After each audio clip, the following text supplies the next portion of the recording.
Rome, 89 years after the birth of Christ. The city sprawls beneath a merciless summer sun, marble and bronze gleaming like the scales of some vast, sleeping beast.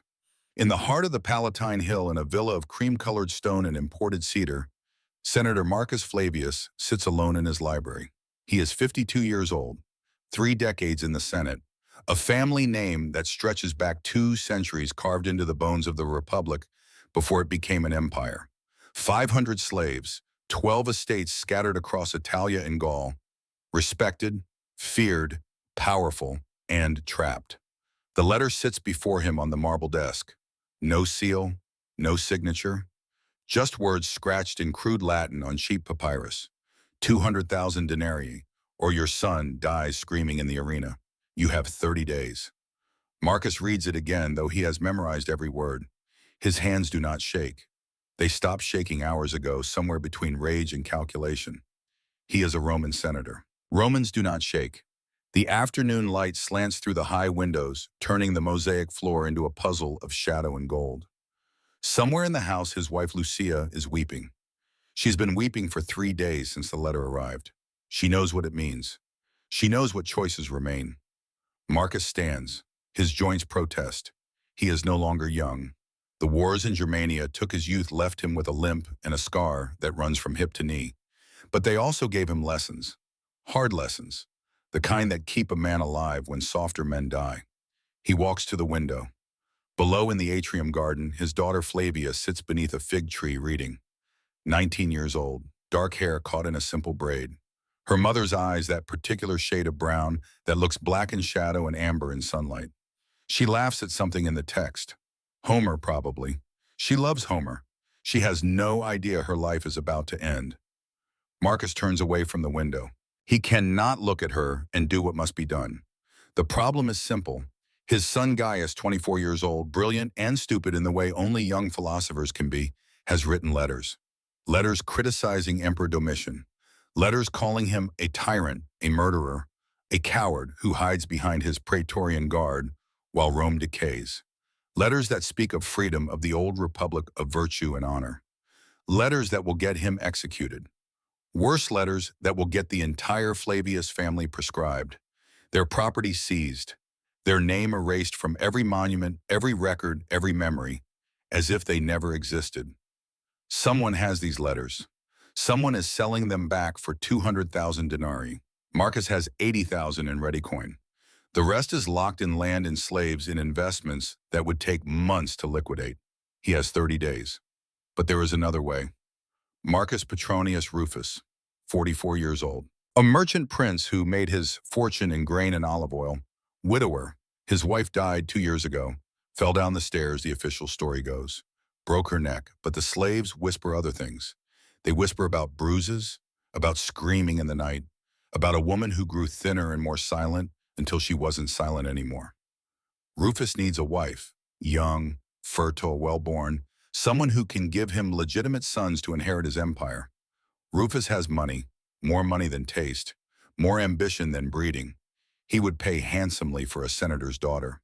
150,000 denarii, paid on the wedding day.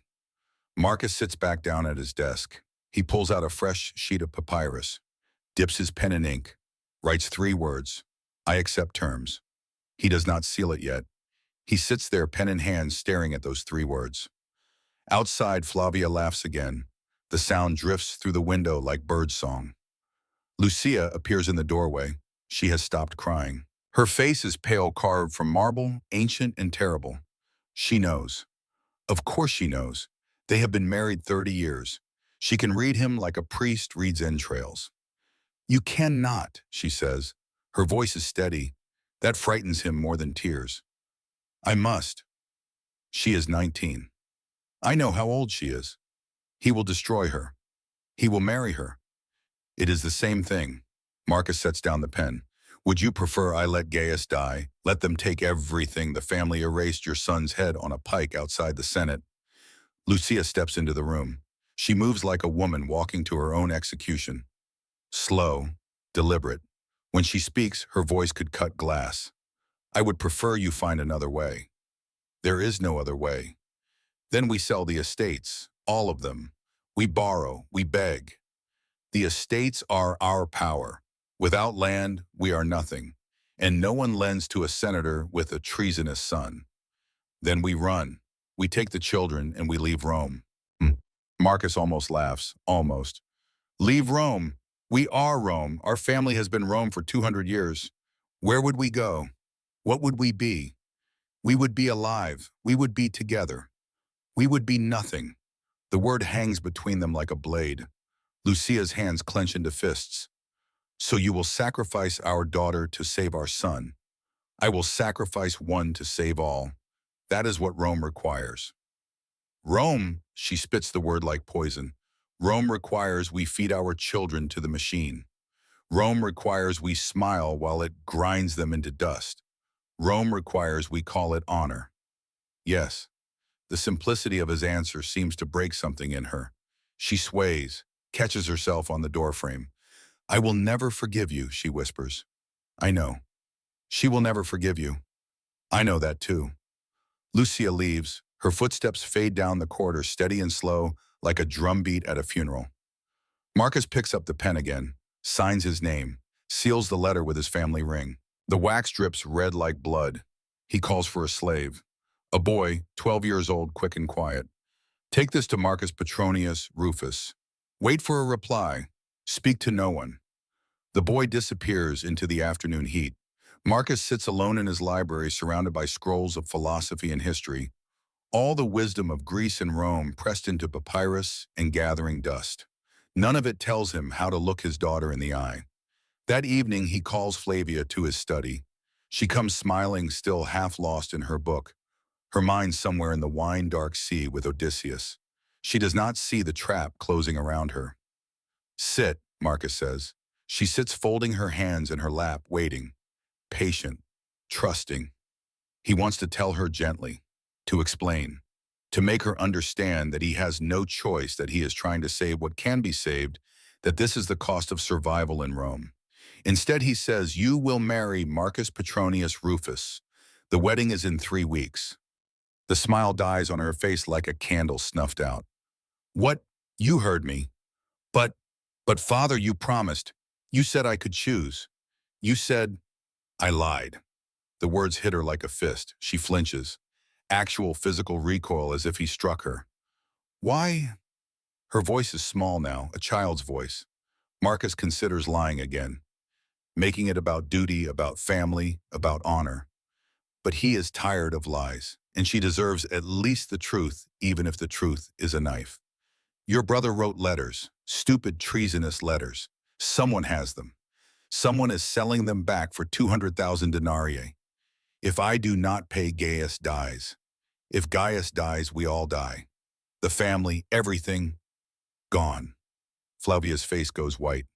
And Rufus is paying 150,000 for you. Silence, long and cold and absolute. Then Flavia stands. Her legs tremble, but she stands. So I am currency. You are family. Family requires sacrifice. Not sacrifice, purchase. You are selling me. I am saving your brother by destroying me. Marcus has no answer to that, because it is true. Flavia's hands ball into fists. For a moment he thinks she might strike him, might scream, might run.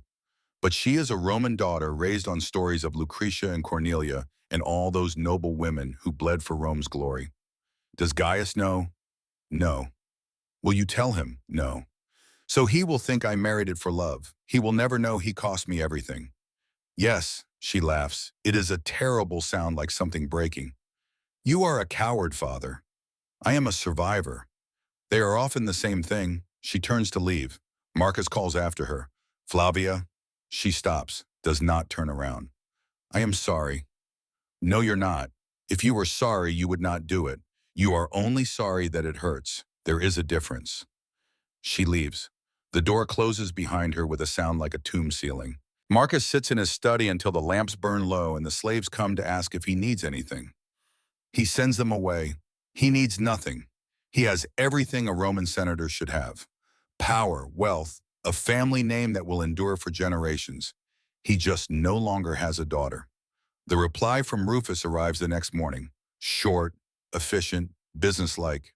Agreed, 150,000 denarii on the wedding day. The girl must be verified untouched. Standard witnesses, standard procedures. My lawyer will draw up the contracts. That is all. No poetry, no pretense of romance. A transaction, clean and cold. Marcus sends word to Centurion Quintus Brutus, the Praetorian Guard officer who delivered the original blackmail letter.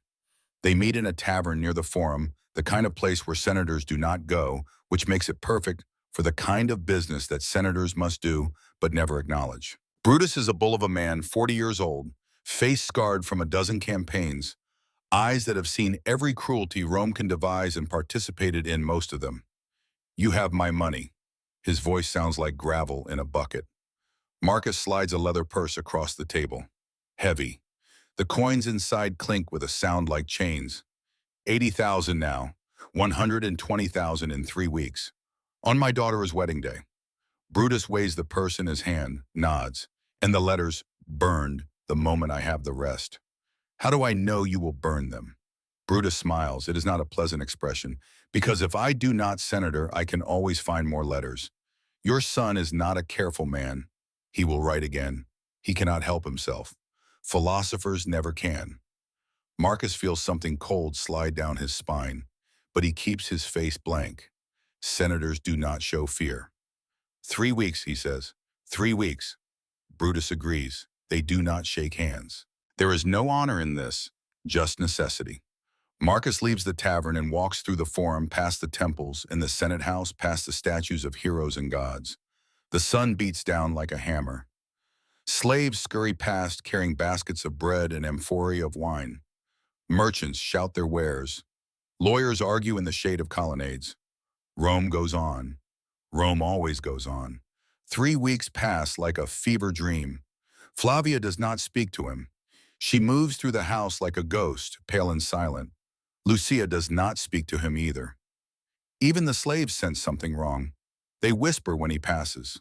Only Gaius remains oblivious, happy even.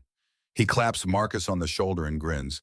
Father, I heard about Flavia's engagement. Rufus is a good man, yes, wealthy, respectable. She will be happy.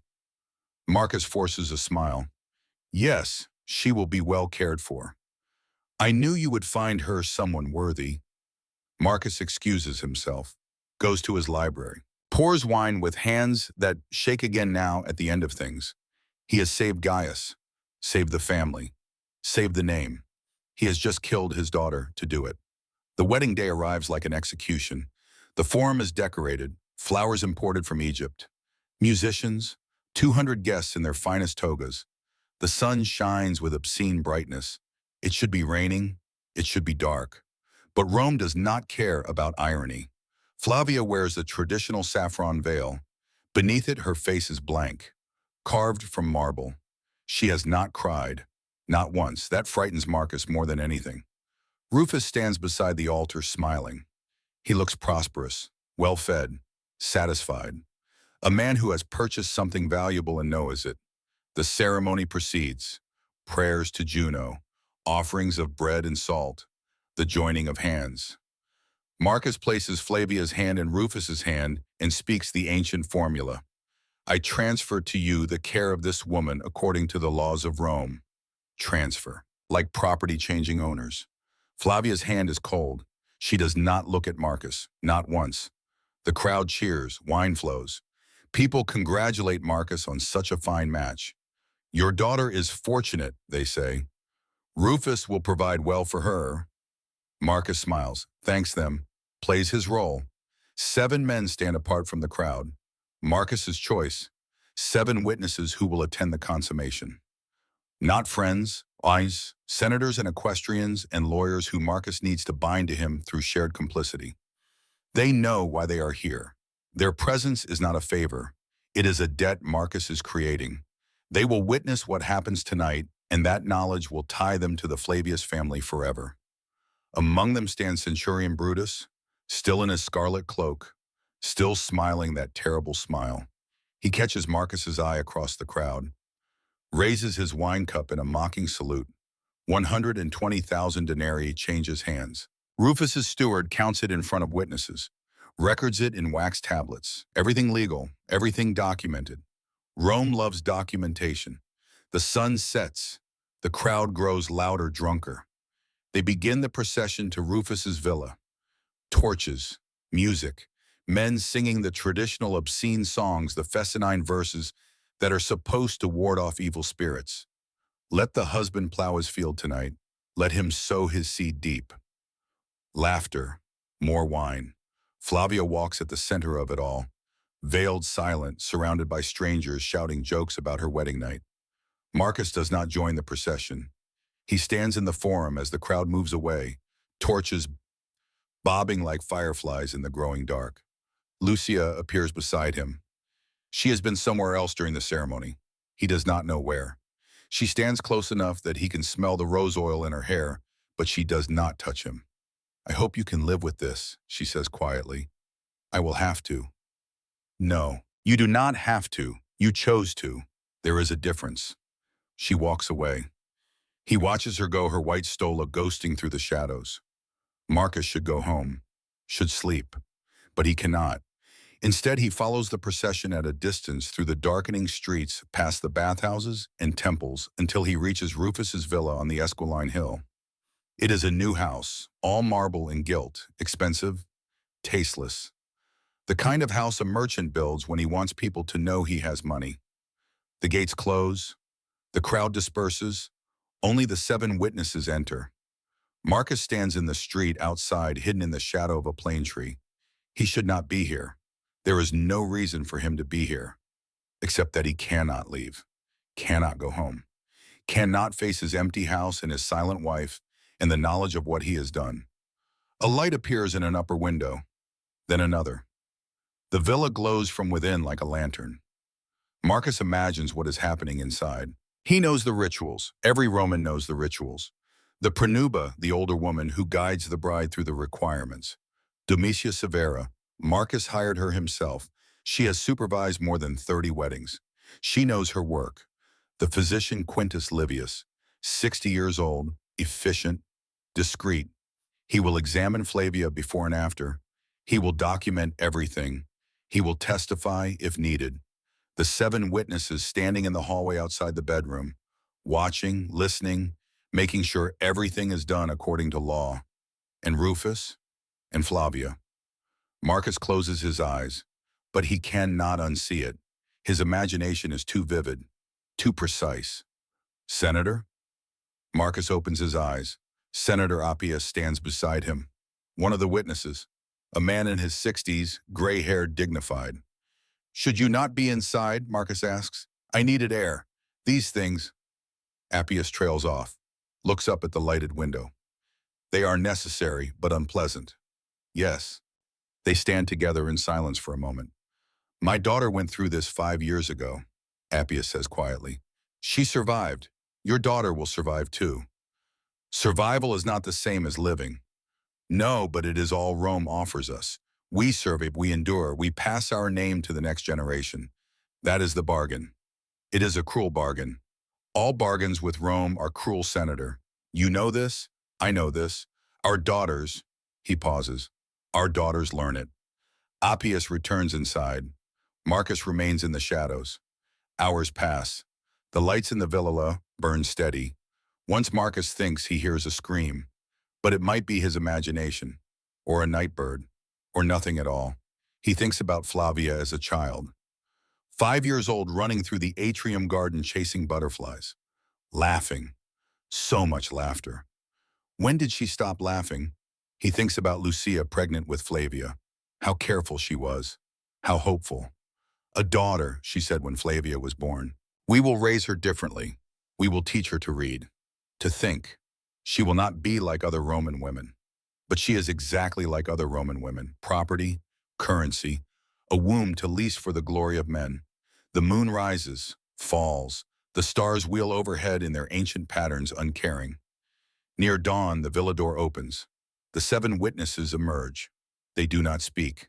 They nod to each other and disperse into the gray pre-dawn light. Brutus is the last to leave.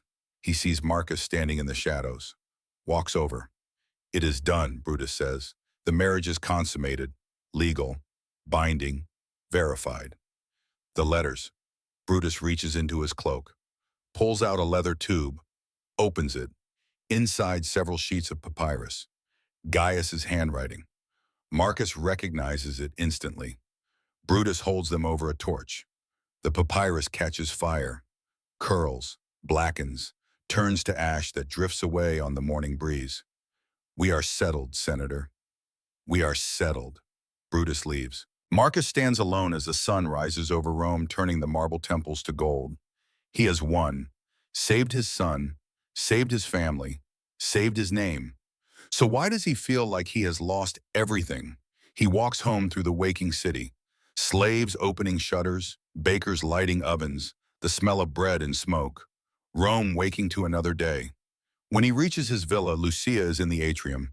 She has been awake all night. He can see it in her eyes. Is it done? She asks. Yes. And Flavia, alive, married, verified. Lucia nods slowly. Then she says something that will haunt Marcus for the rest of his life. You did not save our children today, husband. You just chose which one to kill. She walks away, leaves him standing in the atrium as the morning light streams through the impluvium, bright and pitiless.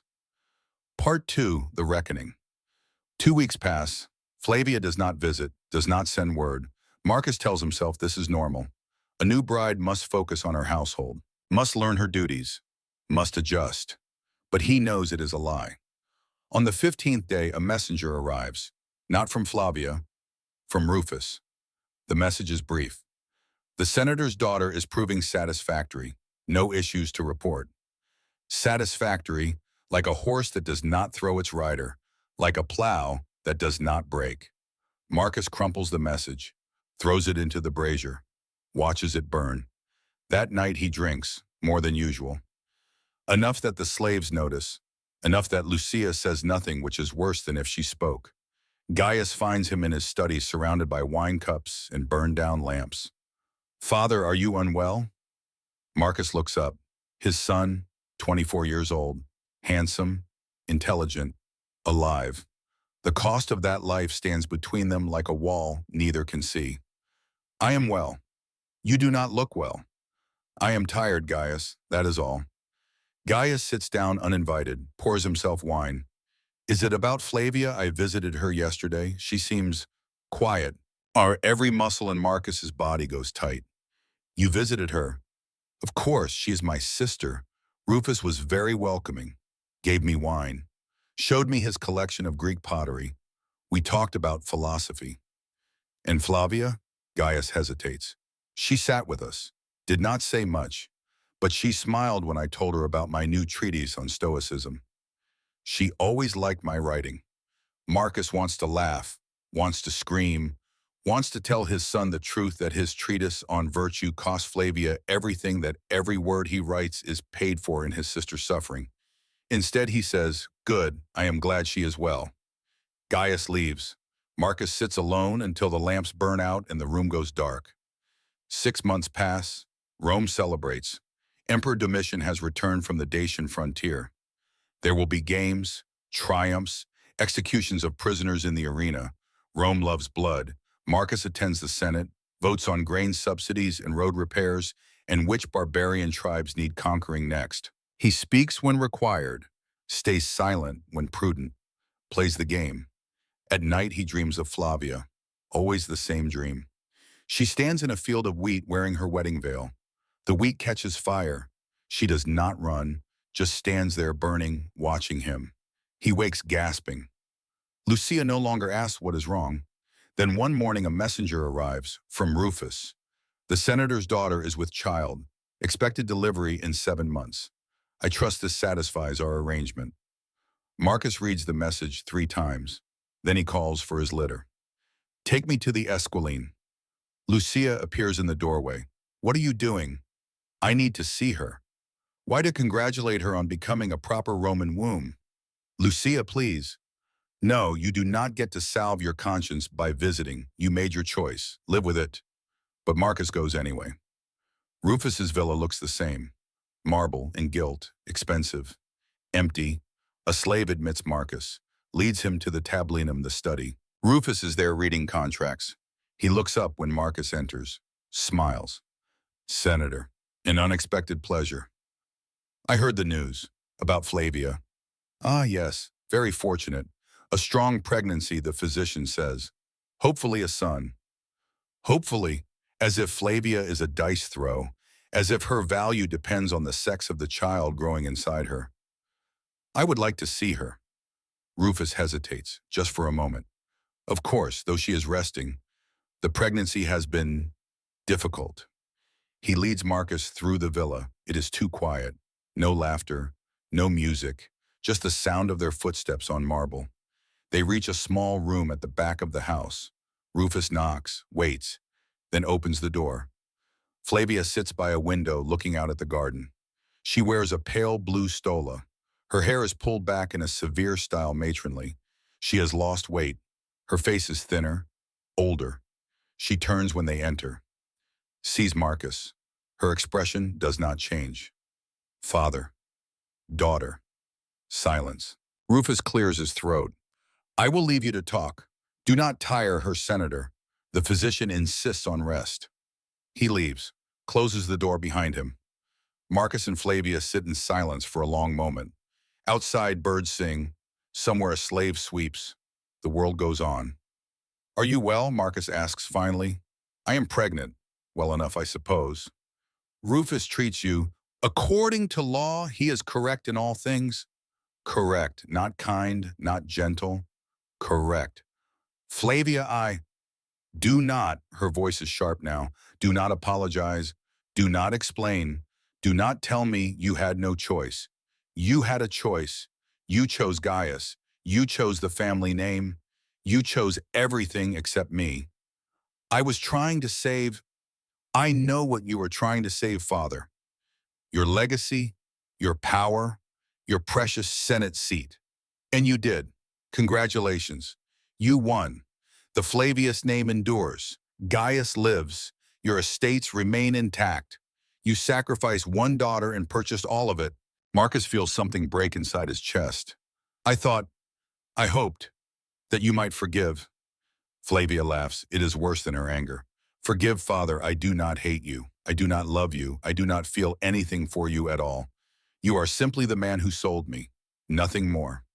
She turns back to the window. You should go. Rufus does not like me to have visitors for long. It tires me, and I must not be tired. I must be strong. I must produce a son. That is my purpose now. Marcus stands. He wants to say something.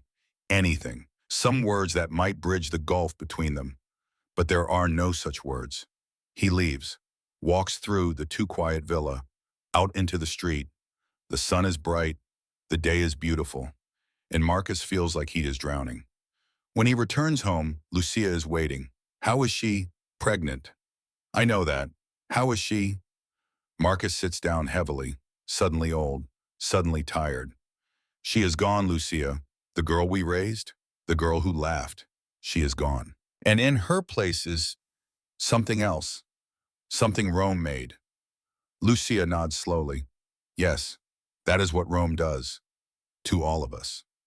That evening, Gaius burst into the house excited. He has news. Father, I heard Flavia is pregnant. I am going to be an uncle. He is so happy, so genuinely delighted. He has no idea. Marcus cannot look at him. Yes, wonderful news. I must visit her tomorrow. Bring her books. She loved books.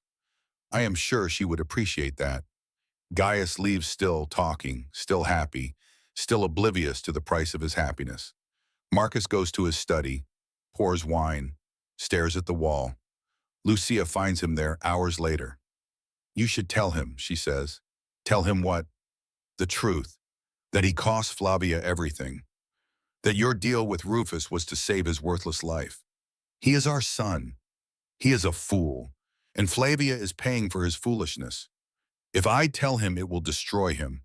Good. Let him be destroyed. Let him carry the weight. Why should you carry it alone? Marcus shakes his head. Because he is young, he still has hope, dreams if he knows it will kill something in him. It killed something in Flavia. Why should he be spared? Marcus has no answer, but fate, it seems, has other plans. 2 weeks later, Gaius is at a tavern near the Forum, drinking with friends, philosophers and poets, and other young men who think words can change the world. Centurion Brutus is there, also drinking, loud, celebrating some victory. He does not see Gaius, does not recognize him, but Gaius hears him talking to his companions. That Senator Flavius paid me 200,000 denarii to burn his son's treason letters, sold his daughter to get the money, pretty girl too, waste sending her to Rufus, but he is a practical man, the senator. Laughter, more wine. The conversation moves on. Gaius sits frozen. The wine in his cup turns to ashes in his mouth. He leaves the tavern, walks through the night. When dawn comes, he goes to his father's house. Marcus is in the garden checking the irrigation channels. Old man's work, keeping busy. Gaius stands at the edge of the garden. His face is white, his hands shake. Father. Marcus turns, sees his son's expression, knows immediately. You know, I heard Brutus at the tavern. He was bragging about the letters, about the money, about, Gaius's voice breaks, about Flavia. Silence. The water trickles through the channels. A bird calls. The world does not stop for their grief. It is true then. Gaius's voice is hollow. You sold her to save me. I saved the family. No.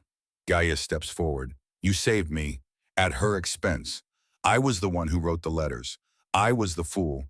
I was the one who deserved to die, and she paid the price. Gaius, do not. Gaius holds up a hand. Do not explain.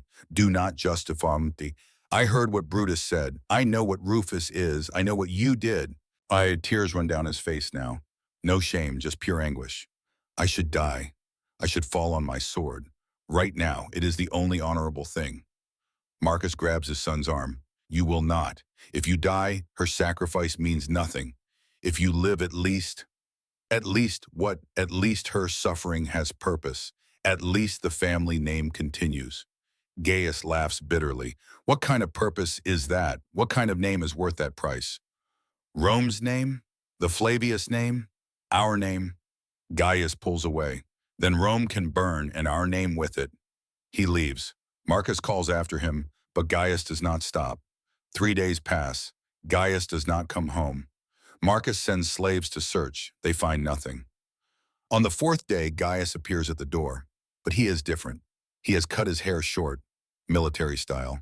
His eyes are hard. I have joined the legions, he says. The 14th, stationed in Germania. I leave in 2 days.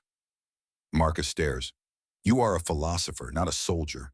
I was a philosopher, now I am nothing, and in the legions nothing is enough. Gaius, you do not have to. Yes, I do. I have to do something. Anything. I cannot stay here, cannot look at you, cannot think about Flavia without wanting to die. So I will go to Germania. I will fight.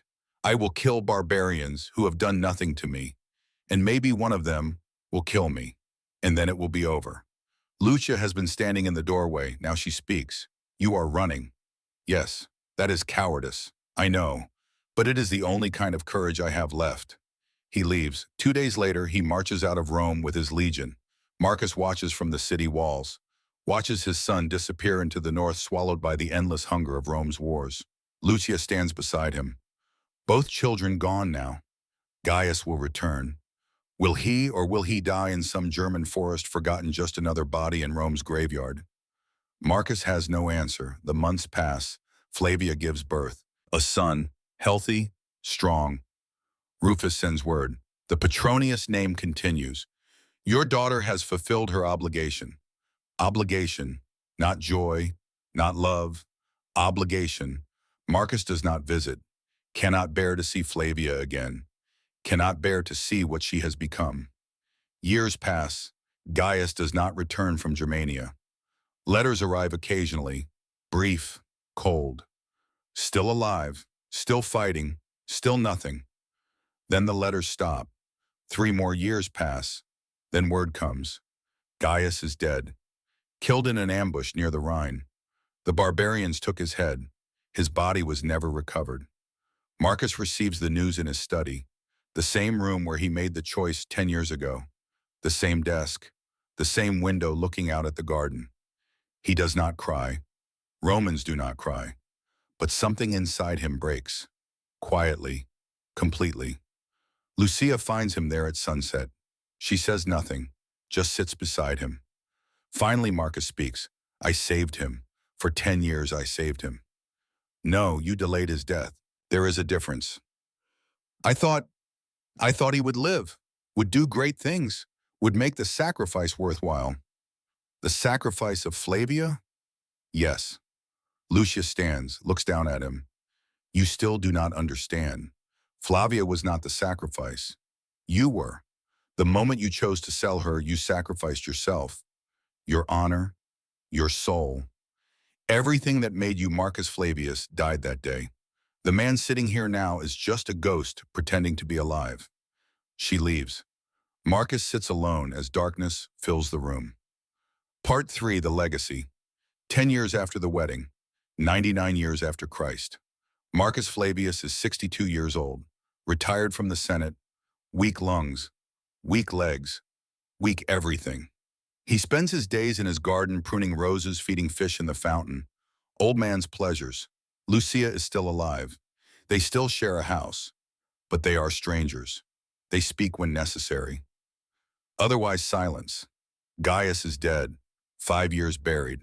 His name carved on the family tomb. No body to burn, just a name. And Flavia. Flavia is 29 years old, a widow. Rufus died a year ago, heart failure, the physician said. Rufus's slaves said nothing, but they smiled when they said nothing. Flavia inherited everything. Rufus had no other heirs. His entire fortune passed to her.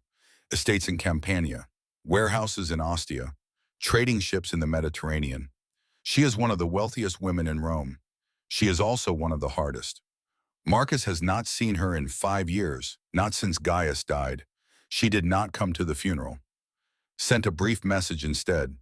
I mourn my brother. I have nothing to say to my father. But now she sends word. She wants to meet. Not at her villa, at Marcus's house, in his garden. He waits. The roses are in bloom, red and white and yellow. Beautiful, thorny. Flavia arrives in a litter carried by 8 Numidian slaves. She wears a dark stola, expensive but understated. Her hair is styled in the fashion of wealthy matrons. She looks like her mother, but colder. She dismisses her slaves. Walks into the garden alone. Marcus stands, bows slightly. Daughter. Father. No warmth, just acknowledgement. They sit on a marble bench by the fountain. The water trickles. Fish circle lazy and fat. You wish to see me? Marcus asks. I have a business proposition. Not a visit, not reconciliation. Business. I am listening. Flavia pulls out a wax tablet, opens it, rows of numbers. Debts, investments, losses. You are bankrupt, father. Your estates are mortgaged. Your investments have failed. You owe over 100,000 denarii to various creditors. Marcus says nothing. It is true. I can save you, Flavia continues. I can pay your debts, give you an income, allow you to live out your remaining years in comfort. What do you want in return? Nothing except that you acknowledge the truth. What truth? Flavia looks at him with those cold eyes, her mother's eyes, but not her mother's soul. That you destroyed me, that you sold me like a slave, that every choice you made was for your own benefit, not for the family. Admit it, out loud, to my face. Marcus feels something twist in his chest. I did what I had to do. No, you did what you wanted to do. You chose to save Gaius because he was your son, your heir. I was just a daughter, disposable. Admit it. Flavia, please. Admit it. Silence. The water, the birds, the roses. Finally, Marcus whispers, yes, I chose him over you. I chose the family name over your happiness. I sold you to save myself. Flavia nods, closes the tablet. Good. Now we can do business. She stands. I will send my banker tomorrow. He will arrange payments to your creditors. You will receive a stipend of 5,000 denarii per year, enough to live on, not enough to feel powerful. Flavia, Save it, Father. I do not want your apologies. I do not want your regrets. I want you to live a long time, long enough to see what you created. What do you mean? She smiles. It is not a kind smile. I have a daughter. She is 8 years old, beautiful, intelligent. She loves books just like I did. Marcus's blood goes cold. Flavia, no. Oh yes, I have arranged a marriage for her, to Senator Appius's grandson. The boy is 60 years old, a widower. He needs an heir. He will pay handsomely for my daughter. You cannot. Cannot I can. I will. Because this is what we do, Father. This is the Flavius legacy. We sell our daughters. We sacrifice our children.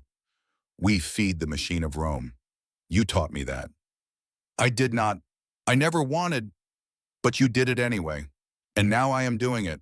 Because you were right, Father. Family requires sacrifice. And my daughter will learn what I learned. What her daughter will learn. Forever. Marcus stands. His legs shake.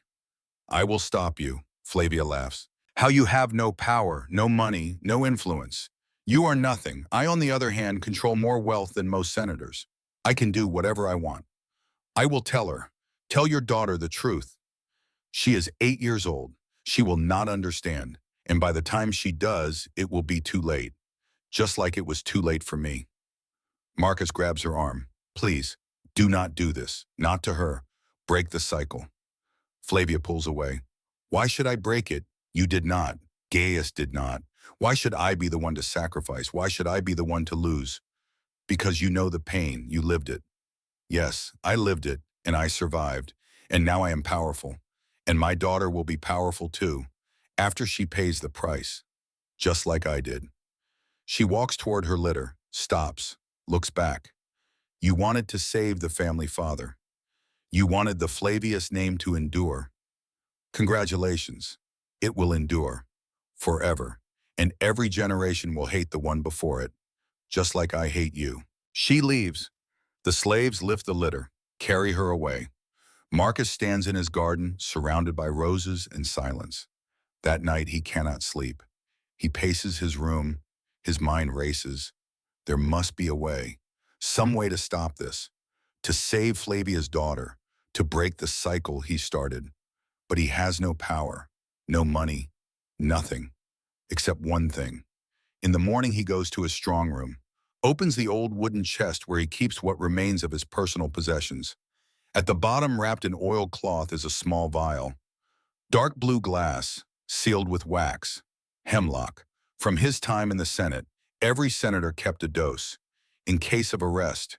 In case of torture. A way out. He has carried it for 30 years. Never used it. Never needed to.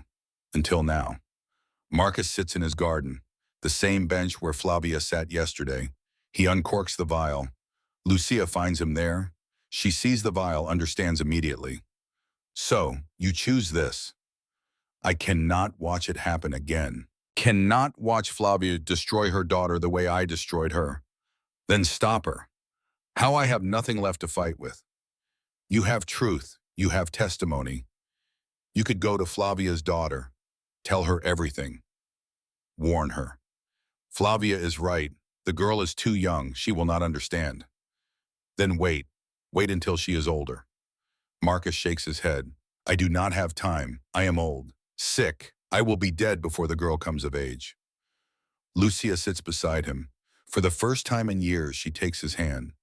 You were not always a coward, Marcus. Once long ago, you were brave. You fought in Germania, led men, faced death. What happened to that man? He died the day I sold Flavia. Then let him die completely. Drink your poison. Escape, but know this. If you die, the cycle continues. Flavia will marry off her daughter. That daughter will grow bitter. Will marry off her daughter. On and on, forever. Because you will not be here to fight it. Marcus looks at the vial. At Lucia. At the garden. I am tired, Lucia, so tired. I know, but tired men can still fight if they choose to. She stands. I will support whatever you decide. Stay and fight, or drink and sleep. But decide. Because the one thing you cannot do is nothing. She leaves him alone. Marcus sits holding the vial until the sun sets, until the garden fills with shadow. Then he stands, walks to the fountain, opens the vial, pours the hemlock into the water. The fish dart away. The poison disperses. Gone. He will not escape. Not this time. 5 years pass. Marcus is 67, barely alive. His lungs rattle. His hands shake. But he endures. Flavia's daughter is now 13. Her name is Julia. She comes to visit sometimes, brought by her tutors. She is curious about her grandfather, asks him questions about the old days, about the Senate, about war. Marcus tells her stories, but he also tells her other things. Carefully, subtly, he plants seeds. Your grandmother Lucia was forced to marry very young. She was not happy at first. Why not? Because she had no choice. Her father chose for her. That is how Rome works. Julia frowns. That does not seem fair. It is not, but fairness is not Roman. Another day. Did you love grandmother? Eventually, but not at first. Love was not required, only obedience. Is that why mother seems sad? Marcus pauses. Your mother has her reasons. Did you make her sad? Truth or lie, he chooses truth. Yes, I did. Julia thinks about this. Then you should apologize. I have, many times, but some wounds do not heal. 105 years after Christ, Marcus is 68. Flavia announces Julia's engagement. The grandson of Senator Appius, just as she promised. The wedding will be in 6 months. Julia is 14 years old. Marcus goes to Flavia, begs her to reconsider. Please, she is too young. She does not understand. I was 19. She is 14. She Parkarjan. Flavia, I know I hurt you. I know I destroyed your life. But do not pass that destruction on. Let it end with you. Why, so the Flavius name can die out. So all your sacrifices were for nothing. My sacrifices were already for nothing. Gaius is dead. You hate me. The family is broken. Let it stay broken. Do not break another generation. Flavia's face is stone. The wedding proceeds as planned. Marcus plays his last card. What if Julia refuses? She will not refuse. She is a Roman daughter. She knows her duty. But what if she does? What if I tell her the truth about you, about me, about what this marriage really means? Flavia leans close. Then I will disown you, cut off your stipend, let you die in poverty. You have no power, father. You have nothing.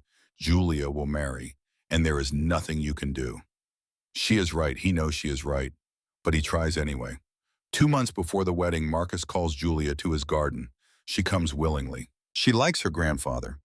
He tells good stories. They sit by the fountain. The fish circle. Julia, I need to tell you something. About your mother, about me, about your upcoming marriage. Julia smiles. Mother says it will be wonderful. A great family. Lots of celebrations. Your mother is lying. The smile fades. What? And Marcus tells her everything. The whole story. His choice. Flavia's suffering. The witnesses. The examinations. The loss of everything that made Flavia human. Julia listens. Her face goes white, then red, then white again. When he finishes, she is crying, silent tears streaming down her face. Why, she whispers, why did you do that to her? Because I was afraid and weak, and I chose wrong, and I have been choosing wrong ever since. Does mother know you are telling me this? No, she would stop me if she knew. Julia wipes her eyes. What should I do? Refuse, run away, anything. Do not let them do to you what I did to your mother. But Julia shakes her head. I cannot run. I have nowhere to go. And if I refuse, mother will be furious. The family will be shamed. Let them be shamed. Let the family burn. You are more important. Am I, Julia looks at him with eyes too old for 14. Or am I just another piece on Rome's board? Move me here. Sacrifice me there. Win the game. Marcus has no answer. Julia stands. Thank you for telling me, grandfather. At least now I know. At least I understand. You will refuse the marriage. No, I will accept it, because mother is right. This is what Rome requires, and I am Roman. Julia, please. But I will remember what you did, what mother became. And when I have a daughter, I will do better. I will break the cycle. I promise. She leaves. Marcus sits alone, knowing her promise is the same promise every generation makes and breaks. The wedding happens. Marcus attends, watches Julia, pale and silent, marry a man 50 years her senior, watches the witnesses gather, watches the familiar rituals. He wants to scream, to stop it, to burn it all down, but he is old and weak and powerless. So he sits and watches and does nothing, just like Rome expects. 10 years after Julia's wedding, 119 years after Christ, Marcus Flavius is dead, died in his sleep, age 73. Lucia died 2 years before him. They are buried in the family tomb side by side, their names carved in marble. Flavia is 49, dying of the same lung disease that killed her father. She lies in her villa surrounded by luxury and emptiness. Julia comes to visit. She is 28 now, married for 14 years, a widow like her mother. Her husband died last year. Convenient. Julia has 4 children, 3 daughters, 1 son. She sits by Flavia's bed. They do not speak at first, just sit in the silence of 2 women who understand each other too well. Finally, Flavia says, "Your grandfather told you." "Told you everything." "Yes. I suppose you hate me now." "No, I understand you. That is worse than hate." Flavia almost smiles. "Yes, understanding is worse." Julia takes her mother's hand. It is thin, bones wrapped in skin. "Why did you do it? Why did you put me through what you went through?" "Because I wanted you to be strong the way I am strong." "You are not strong, mother. You are broken. We are all broken." "Broken things can still be useful. But can they be happy?" Flavia does not answer. Julia continues, "I have 3 daughters. The oldest is 10. I have been thinking about their futures, about marriages, about continuing the family." Flavia's grip tightens. "You will arrange marriages for them. Good marriages, profitable marriages." "Will I?" "Of course, that is what we do. What we have always done." Julia pulls her hand away, stands, walks to the window. "When I married, I promised grandfather I would break the cycle. I thought I would. I thought I could, but every day I feel Rome pulling at me, whispering, telling me to do what you did, what he did, to sacrifice my daughters for the family name. Then do it. They will survive. You survived. I survived. But did we live, or did we just survive? Is there a difference?" Flavia closes her eyes. "I do not know anymore." Julia turns from the window. "I am going to try, mother. I am going to try to break the cycle. I am going to let my daughters choose, even if it means the family loses power, even if it means the Flavius name dies out." "You will fail." "Perhaps, but at least I will try, which is more than you did." Flavia opens her eyes, looks at her daughter. "You are right. I did not try. I became the monster I hated. I did to you what he did to me. And I have no excuse except that I was angry and broken and wanted company in my suffering." Tears run down her face now, the first tears Julia has ever seen her mother cry. "I am sorry," Flavia whispers. "I am so sorry." Julia comes back to the bed, holds her mother's hand. "I know, but sorry does not fix anything. Sorry does not give me back my girlhood, does not undo the wedding night, does not heal the wounds. Then what does? I do not know, but maybe my daughters will, if I give them the chance you never gave me." Flavia dies that night, peaceful, finally at rest.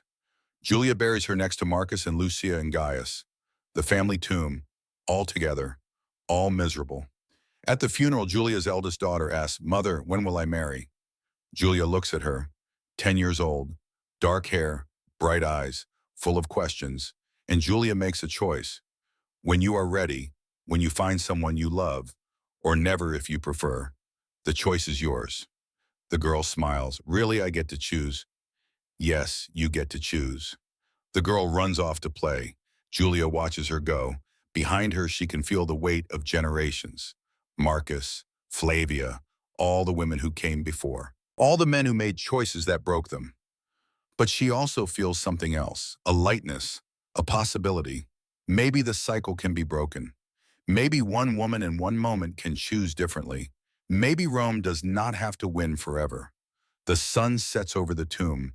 The marble glows orange and gold. The carved names blur in the fading light. Marcus Flavius, senator, father, destroyer, Flavia Petronia, daughter, mother, survivor, Julia Claudia, granddaughter, mother. Hopeful. The names will endure. Carved in stone, permanent, but the story can change. If someone is brave enough to change it, Julia walks away from the tomb. Her daughter runs ahead, laughing free. Behind her, Rome stretches to the horizon, eternal, unchanging, cruel. But maybe, just maybe, one family can escape, one daughter at a time. N.